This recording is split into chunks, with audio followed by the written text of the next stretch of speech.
so I would just do basic activities. I would just try to shower or stand up and go up a flight of stairs, forget it. So I would stand up and my heart rate would just go to 120, 130 beats a minute. And just the stress of that and just questioning what is going on, why is this happening? I was losing so much weight, and I think I dropped 20 pounds in a very short amount of time, and I went back.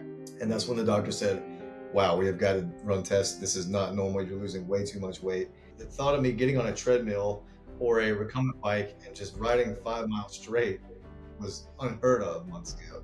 And the fact that I'm lifting what I'm lifting on the weights and working out, even that, there's no way I would have had the audacity to even attempt that back then.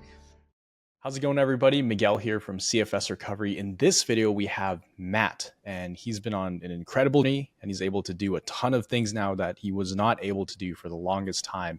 And so glad we could bring him on here to provide some inspiration and show you guys what is possible. So Matt, want to quickly introduce yourself? Hey guys, I'm Matt, originally from Georgia. I live in South Carolina now, and I met Miguel, I guess it was the end of the summer last year, about around August, September is when I met you, and I just found you through all of your YouTube videos, and you spoke my language, and I just had to reach out. But Awesome. it's good to be here with you one-on-one, Yeah, man. it's great to be chatting with you here. I know we had a lot of conversations not too long ago. Well, nearly a year, actually. Time flies. Holy cow. And you're a different Matt from when I met you.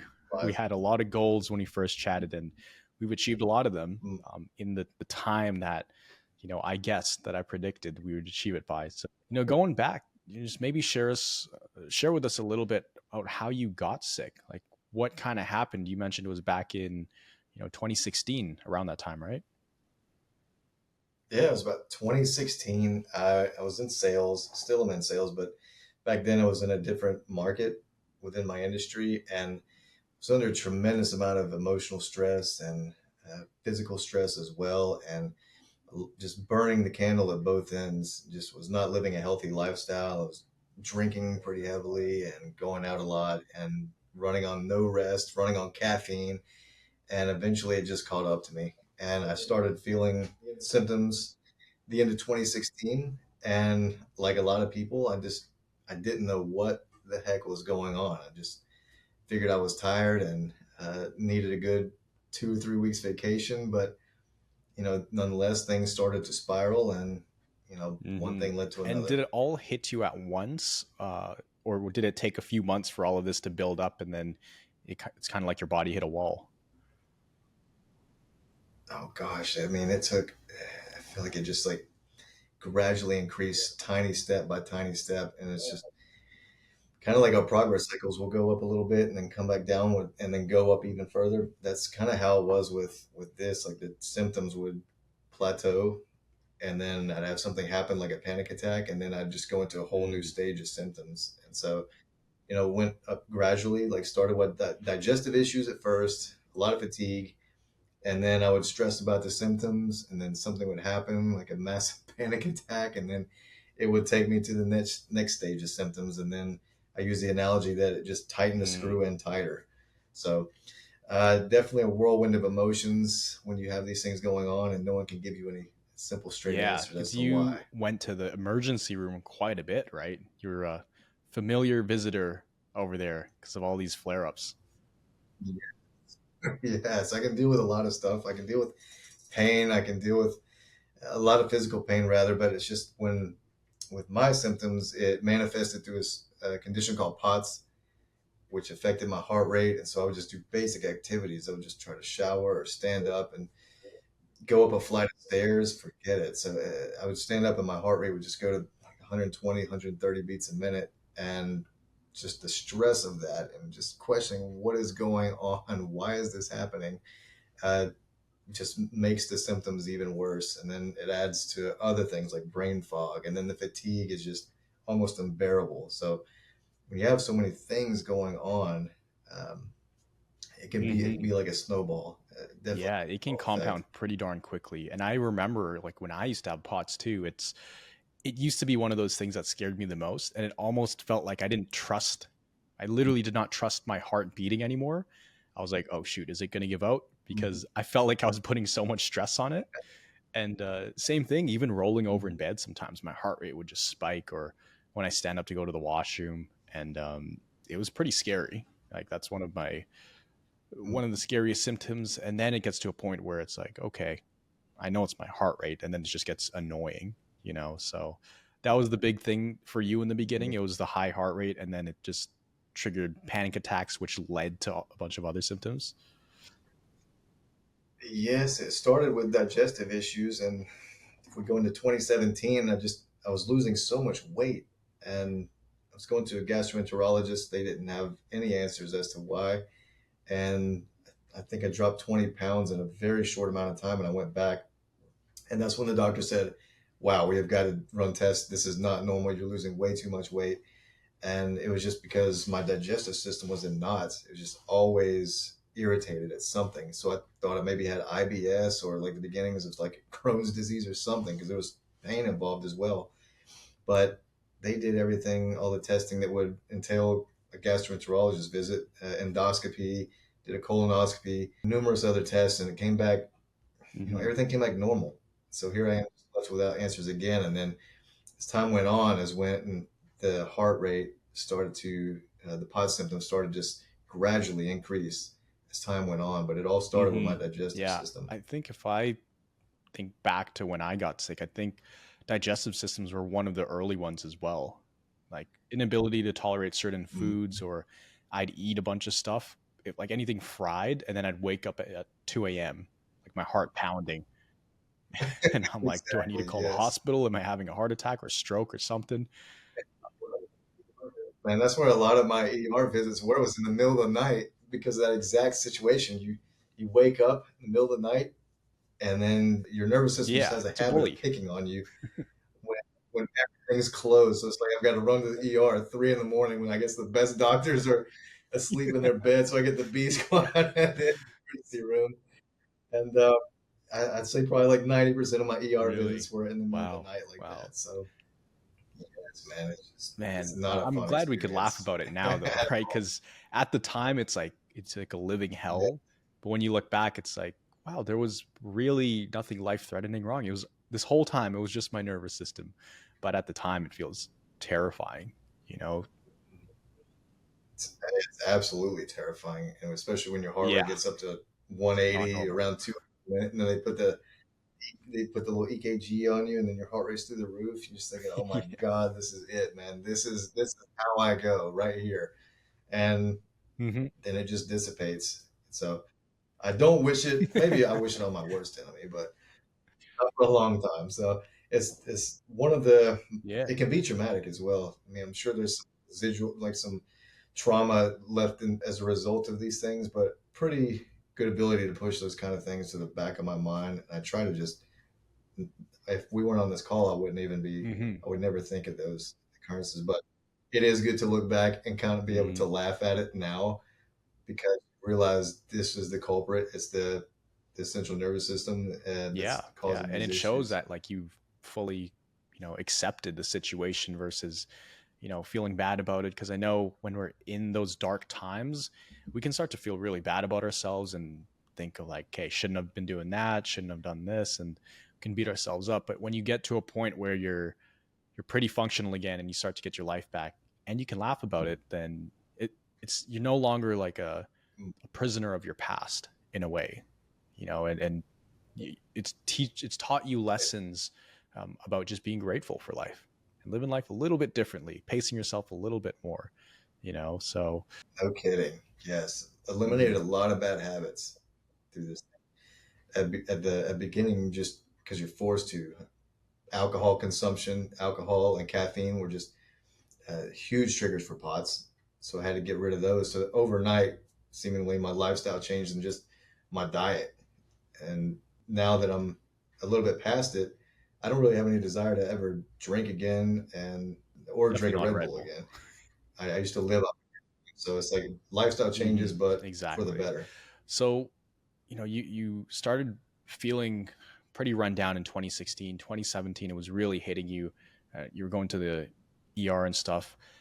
Just to give people an idea of where you were at when you were at your lowest point, what did that look like activity wise? Like what were you able to do or not do?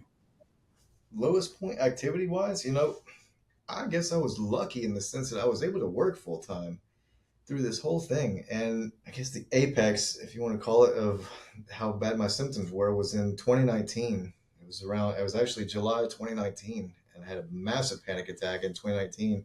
Went to the ER and they did an EKG and they said, you have what's called a STEMI. And they said, you're having a heart attack right now. And so hearing that news, my heart rate then went through the roof. And the doctor said, "Wow, I shouldn't have told you that because now your heart rate's at 180 plus beats a minute, whatever it was." I'll never forget his face, that doctor's face, looking at that EKG, his mouth wide open. There was 5 nurses in the room.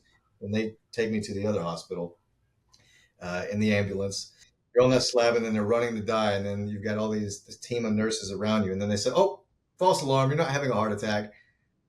So that was probably the lowest point that I could have been at. They kept me for 2 days just under observation, sent me home. I walked out of there on my own 2 feet. So it was the lowest point through this whole journey was in 2019, but I was still able to work full time throughout that entire period.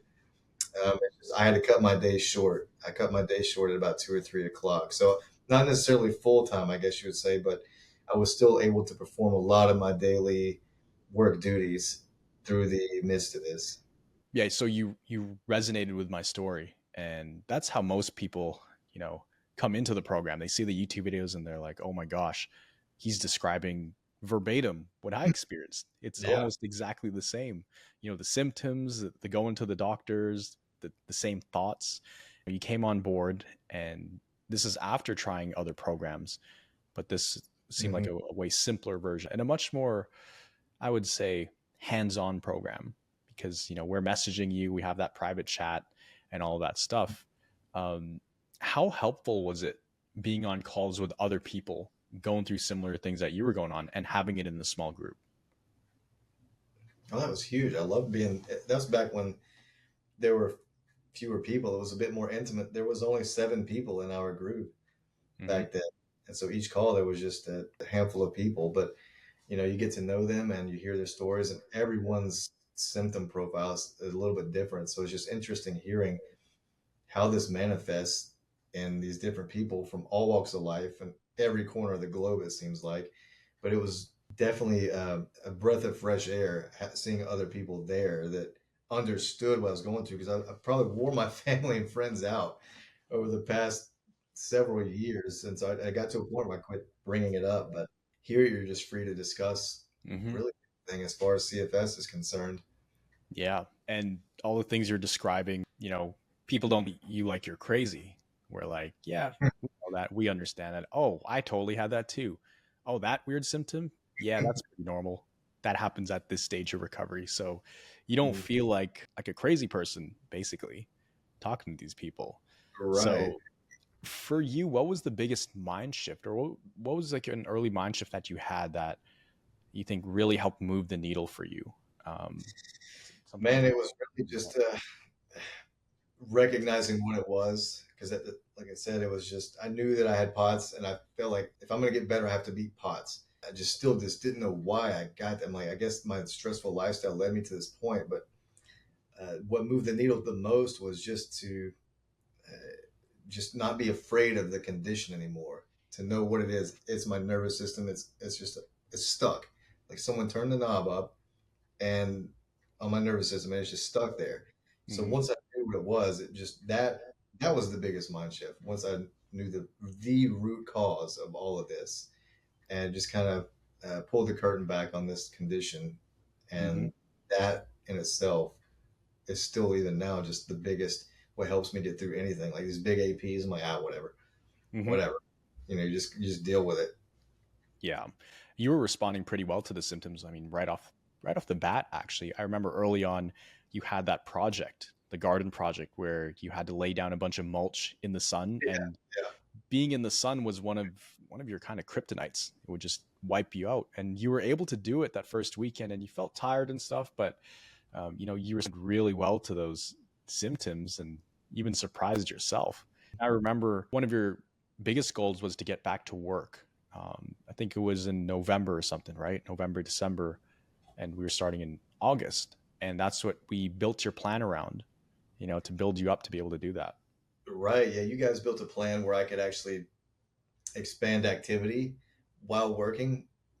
But I will say this, that I started the program, and then I decided to put those activities kind of on the back burner just because that is such a busy time of the year for me.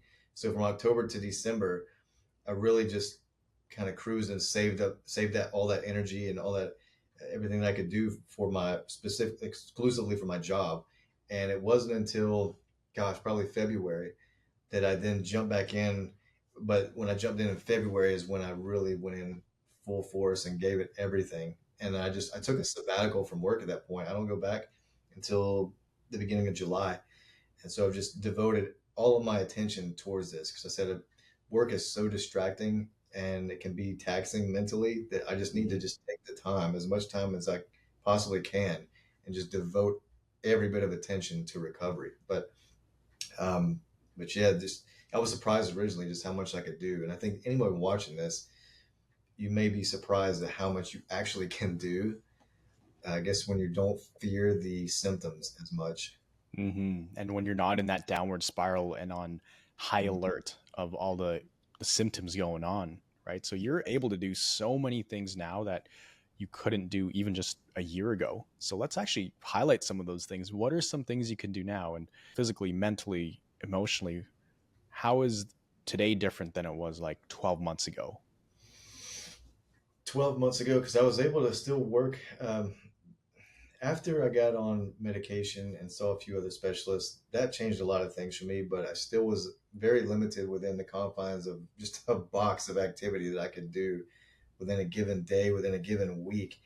And how things have changed since then is that my capacity has just gradually gone up. And I'd say it's probably gone up, gosh, 50% than it was even back in February, dude. Like I said, like I just got into this, put my all my heart into this in February, and it's just amazing how far I've come even then. But just I could always go out and work.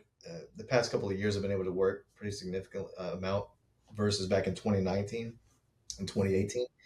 But there wasn't much left over at the end of the week. There was really nothing left over. And I know people get tired from working and the week catches up to them, but like this, it would just wipe me out for the whole weekend. And I'd have to take the entire weekend and basically just recharge to get back out there.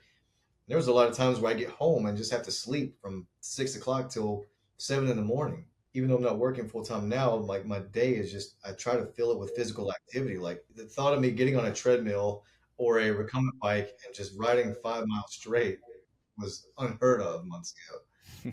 The fact that I'm lifting what I'm lifting on the weights and working out, even that, there's no way I would have had the audacity to even attempt that back then. And when I first started, man, you guys had me doing push-ups against my counter.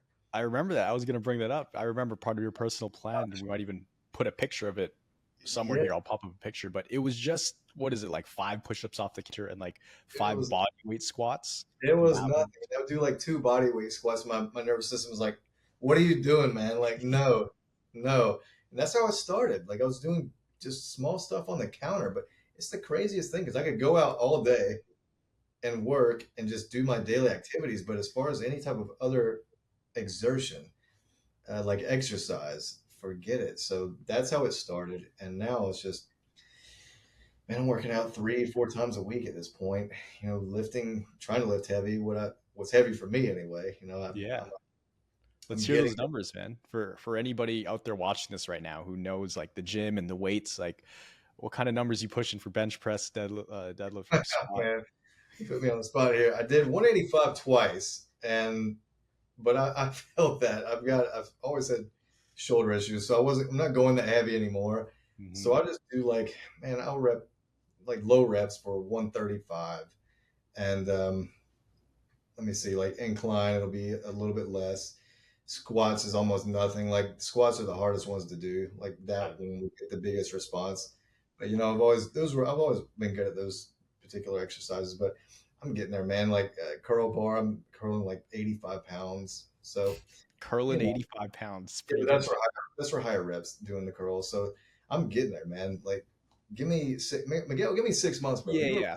a trainer, We'll you do know. another one of these, and you're gonna be like all jacked and everything. Well, I remember back to the counter push-up days Yeah, and the man. body weight squat days, and that would trigger your nervous system. So to be pushing weight like you're pushing now, it's great. Oh, and Yeah, I will say this. I noticed the difference after I started taking creatine again, man. Like creatine, it's been probably 3 or 4 weeks I've been on that, and it does make a difference.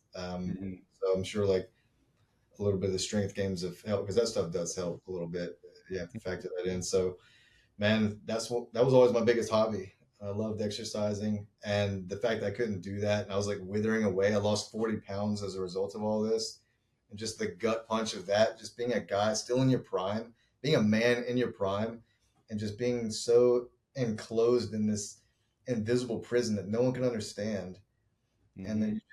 even you don't even understand it. Yeah, Not you, Miguel, but the person going through it may not understand it. And so um, yeah, it's just it is it's so humbling. It's definitely an ego check. for sure.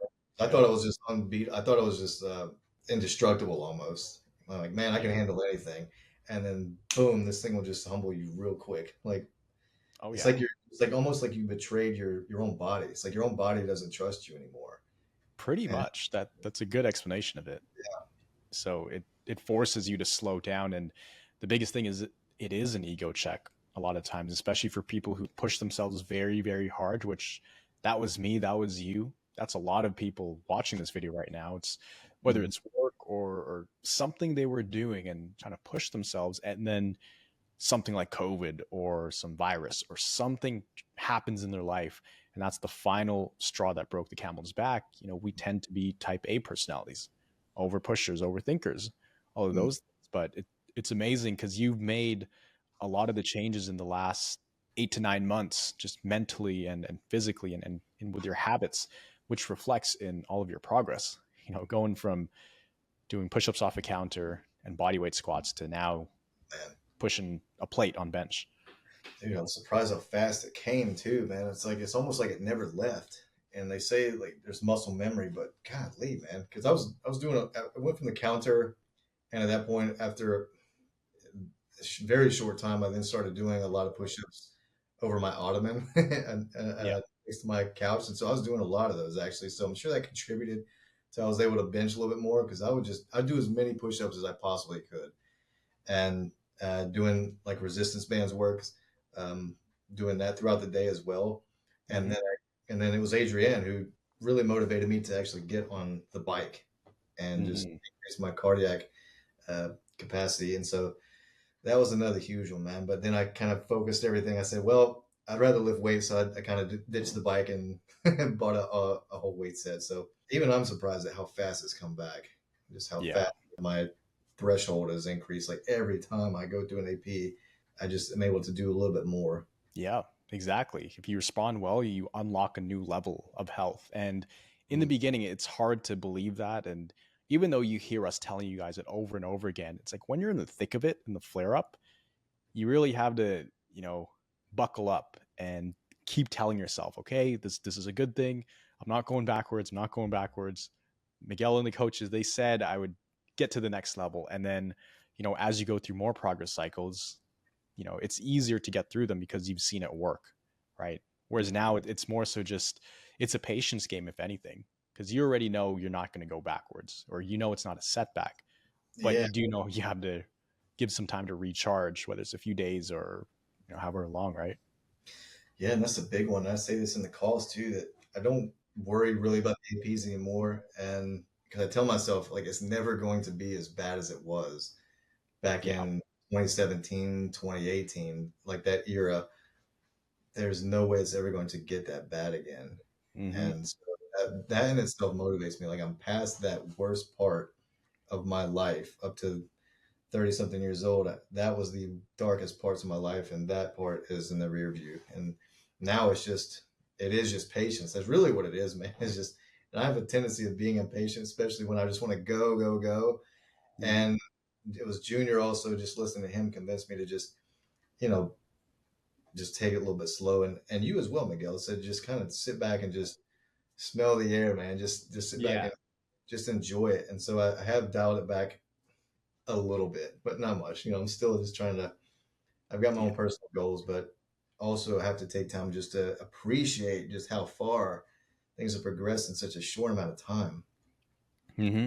Yeah, things can change very quickly. Like even a year ago, right? Let's say before you came into the program, you couldn't even think about benching a plate or doing No, those things. Whereas now it's a common occurrence, right? So even me sometimes I have to remind myself to have perspective when I'm getting frustrated or stressed out, with a lot of things going on. I'm like, wait a minute, this is all a gift. There was a time when I wished I could do all these things. I wish I had 8 calls in a day or something. That's a gift. So now mhm. I just really reframe everything to, okay, this is just a cherry on top. Because I know so many points in my journey where it could have all ended right there, but it didn't. Like in my mind, in some of those times, like yourself, you know, I can imagine you were telling yourself, okay, well, I lived a good life. That was it. Yeah, I'm in the emergency room. This is how I go out. And little did you know at the time there was so much more life after that, it's right? wild. It's just like you think back, like I guess you really have a almost a touch with death. Not to sound dramatic, 100%. Yeah. and it really is. Like you get a taste of your own mortality, and you just look back on your whole life when you're sitting there and you got all these nurses around you, and like, man, like all I could think about was other people. I could just think about my family. Yeah. Yep. That's all I was really thinking about that. And then the guy comes in, the cardiologist comes in, throws. He had a Hawaiian shirt, throws his white jacket on. He looks at the thing, does whatever. I'm halfway in a daze, and then he just says, yeah, false alarm. You're not having a heart attack." I'm That's like, insane. dude, are y'all for real? After He just all took you that, like, for a ride, man. holy cow, man. Thank God, I guess, right? But Yeah, I guess it's good and bad at the same time. At the end of the day, it's good because you weren't having one, but it's like, come on, guys, we couldn't have done that a different way. that was Like, actually bittersweet. And if you ask me if I would go through that again, I would have to say yes. And the reason being is because after that, they put me on a beta blocker. And dude, that changed everything. Like all the pod symptoms I had basically just went silent. And it was amazing. The first beta blocker they put me on, it definitely wasn't that story.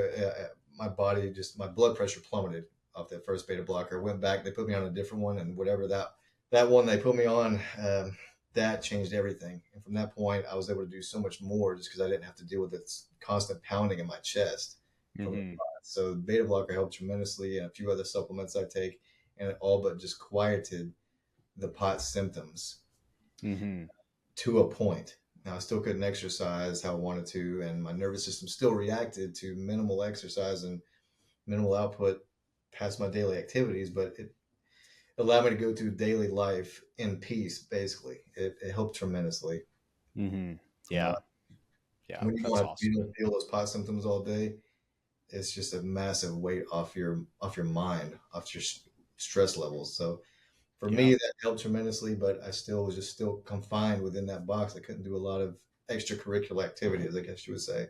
Mm-hmm. Yeah, and that's the thing with medication as well. Like, there's a time and place for it, and if they can put you on the right stuff, then yeah, it can help. It can help dampen the symptoms, uh, the particular symptoms, but in terms of recovering to thriving health, you can take a mixture of both the medication and the brain retraining and the stuff we do here. So, but you get on the right stuff and you use these approaches, it's like the perfect 1-2 punch combo, you Hmm. know, and that's where we really made a ton of progress. So, is there something you would want to say to somebody who's in your shoes, not really knowing what's going on? They're like, am I going to have this for the rest of my life? Am I ever going to get better? What would you say to somebody who's watching this video right here, right now, and thinking about that?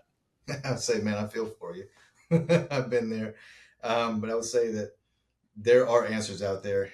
And I'll say that you were the best thing that happened to me throughout this whole experience, Miguel. I'm like, thank God I found Miguel because I'd still be at square one, just figuring out how to beat pots. But you've taught me the way, show me the way out of just a lot of things, man. Just the way to look at life in general without getting too, I guess, without too emotional or woo-ha about the whole thing. But it's just such a fundamental change in just how you process stress as well. So I'd say to that person, if you're looking for answers, just reach out to you. Just schedule a one-on-one. And I know that not everyone fits into this program, but if you've been going through things like if you've been watching these videos and seeing people that have similar symptoms in you, there, this may be the answer. Because Hmm. I went what over 4 years, 5 years, something like that, with this before I even found you. So I know other people we've had 12 years, gosh, 10 years. I'm just thinking of other people within our own group that have dealt with this such a long time. And it's just now you have shown them the way out. So I would say to other people, like, there are answers to this. There is a Hmm. way out of this. Yeah, there is definitely a way out, and there's a proven strategic, way out. That's not by luck. It's not by chance. It's not just, oh, Mhm. let's give it a try, see what happens. No, there's an actual roadmap that we've created, that doesn't just work for myself or just the coaches. It works for people just like yourself and, people dealing with these things. So if people are on that roller coaster and that merry-go-round of different specialists, and especially if the doctors are not really telling you anything, and they're saying, you're completely normal, like they told us, then definitely look into the Recovery Jumpstart program, and we can get you unstuck. Right. So is there anything else you'd like to share with people, Matt? Any words of encouragement, words of inspiration, or you know, anything like that?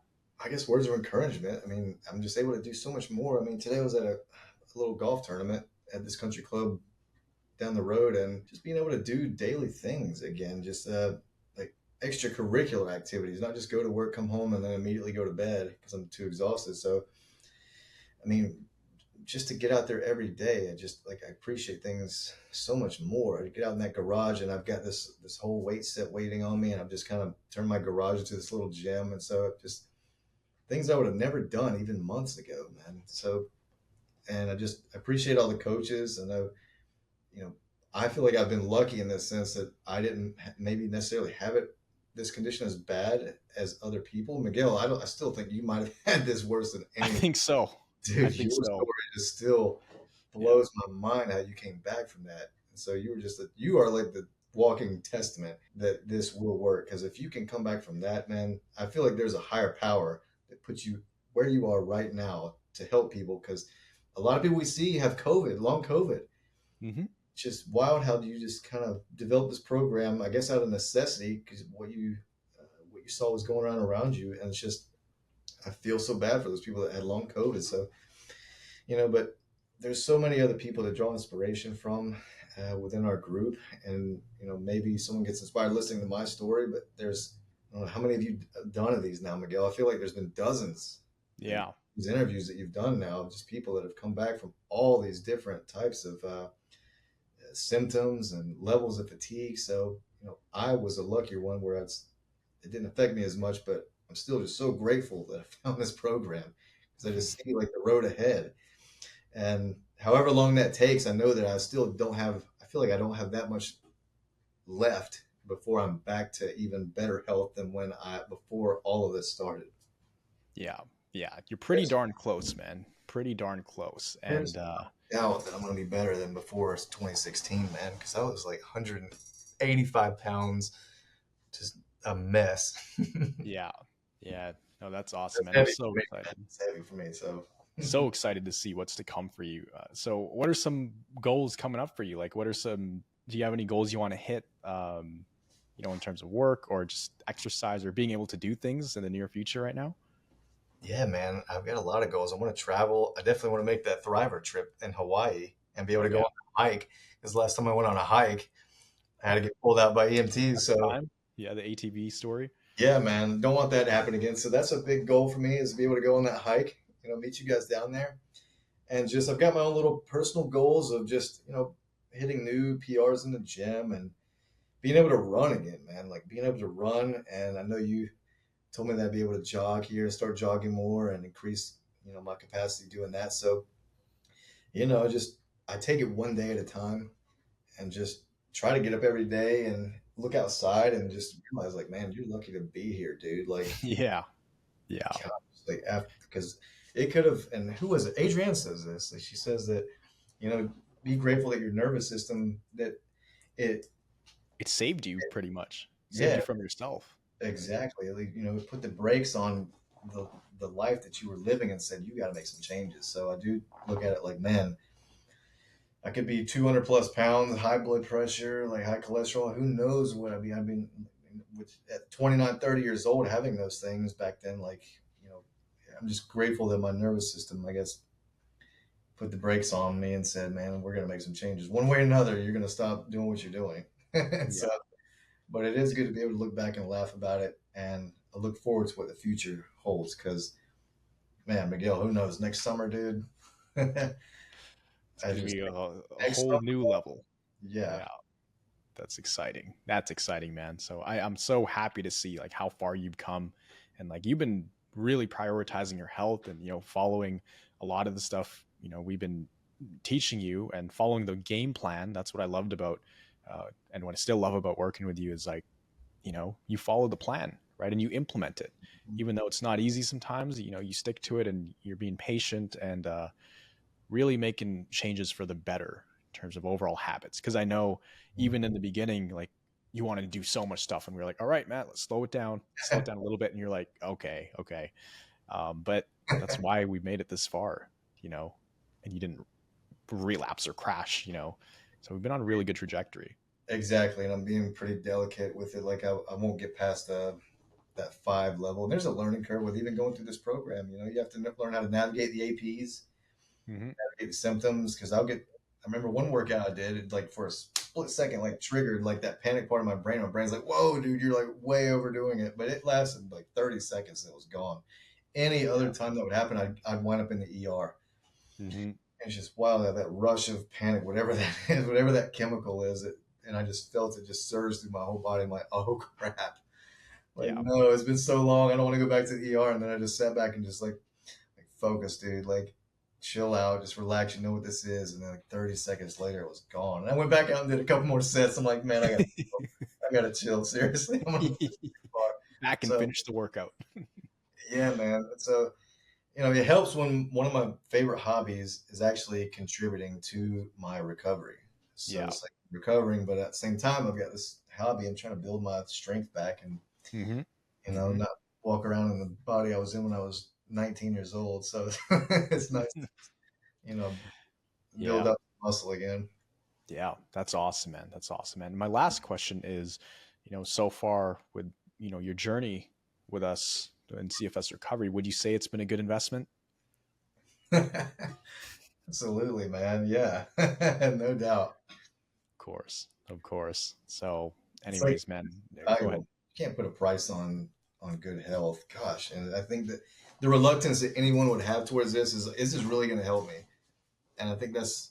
But your interview was so thorough. Your first interview with me, determining if I was the right fit for this program. That I think that if you sit down with anyone and you give the green light on that person, then that investment is a no brainer for that person because not everyone is right for this. And I think you say this in a lot of your videos. But if you are, then definitely go forward with it. I mean, I look at a coach like Krista. Like Krista was a big motivation for me also, man. 'Cause I think she had worse symptoms than I did when we started. Now look at her, and she's a coach, and thriving Hmm. in her own way. And you see a story like other coaches, Junior, same thing, man. Look at Junior. Yeah. Yeah. Adrienne, like all the coaches. We all came from the same place. It's just Hmm. a little bit different paths leading up to the illness. Exactly. Exactly. So, anyways, man, it's been really great chatting with you here and sharing your story. And all these people watching right now, you're going to be a source of inspiration for so many people, especially people wanting to get back into working out and, getting jacked again, getting their fitness levels up, all of that. So I just want to say thank you for being on here, taking the time to share some of your story. We'll be doing another one like this in the near future as well, when you're even better. And Absolutely. Anytime I yeah, can get one on one with you, Miguel, is awesome. So it's great to just catch up with you like we have. Definitely yeah, look for the next one. oh yeah, and I'm looking forward to see you in person in Hawaii. Going to do that retreat. For sure, man. It's going to be exciting, man. It's going to be exciting. So everybody, if you're watching this right now and you were inspired, just know that there's people like Matt all around the world, and you could be like the next Matt, or the only version of your recovery story. There's so many people who have gone through this journey, who have been in the trenches, been to the ER so many times, seen dozens of doctors and specialists, and feeling stuck.